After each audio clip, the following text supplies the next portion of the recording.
I haven't done an ICP test in a long time, and here are the results of the last one. Before analyzing them, it's important to understand how this aquarium works and what are the strengths and the weaknesses of ICP tests. The base of alk and calcium management in this tank is the kalkwasser, which adds carbonates and calcium. However, even replacing all the evaporated water with kalkwasser, this doesn't cover the needs of the aquarium, and it's the calcium reactor that supplies the rest. The Zepta Autobalance monitors the kH of the tank, and, if necessary, doses the three components of the Zepta balling. The trace elements are added through 4 bottles of the Red Sea Colors program and 1 bottle of strontium chloride. There are products that combine the trace elements all in 1 or 2 bottles, and others in which each bottle has a single element. The Red Sea Colors program is somewhere in between, with 4 bottles that include more than 30 elements. Unfortunately, it does not include strontium.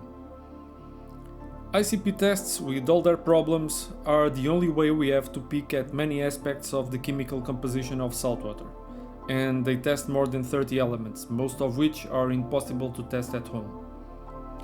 And if some of these elements are useful in different ways for the fish and corals, they all are dangerous if they reach high levels. I don't do regular water changes, so I run an increased risk of having imbalances, since water changes are a good way to dilute potential contaminants and, on the other hand, help to replace elements that are being consumed. But replacing trace elements through water changes is not feasible in large tanks, and that's why I chose not to do regular water changes in this tank, and the fact that I don't have access to natural seawater. Back to the trace elements, Flask A includes iodine, bromine, and fluorine. The results of iodine in ICP are not usually the most reliable, but iodine and bromine appear somewhat elevated, and since they are both in the Colors program bottle A, it makes sense for both to appear in excess. The water for this test was collected 22 hours after the daily dose of the trace elements, and if we take into account that iodine is consumed very quickly, it makes sense that these elements are indeed in excess. Of course, we cannot be sure how accurate these results are, and if the ICP had shown an iodine deficiency, I would have not increased the dosage, because, on the other hand, the Gizman test has consistently shown values at the optimal level of 0.06. Since excesses are much more dangerous than deficiencies, as a precaution, I will reduce component A dosage by 25%. Bottle B includes potassium and boron, and both are very close to the ideal values. Therefore, I'm not going to make changes to the dosage. The component C includes iron and 7 other metals. I am dosing more than the recommended dose of component C because the refugium has algae, and it is well known that dosing iron accelerates their growth. Aluminium appears high, but not yet at a value that causes problems, and it's the only metal in this situation, so it's not caused by the dosage of the component C. Aluminium sources can be anything and everything in a reef tank. If there was any equipment contaminating the water, I should have more high metals, and not just aluminium. However, the frame of the aquarium cover is made of aluminium, and the water level in this tank is very high, so it's quite possible that this is the cause of the high aluminium. If the value was close to double, I would do a big water change. I think I'll wait for the next ICP test in about 6 to 8 months. I have no idea what's in component D, which has 18 elements, but whatever it is not causing any high value in the results of the ICP test. So I'll keep the dosage according to the recommendation of Red Sea. This is for me the great advantage of an ICP test. On one hand, many of the results are not reliable for fine dosage adjustments. The ICP is very good at detecting very high levels of several elements that we cannot test at home, and detect these situations before they have serious consequences. There were 2 elements in particular that I needed to check: lanthanum and strontium. I have a strontium test from Salifert, but no matter how much I dose strontium, it never gets above 0.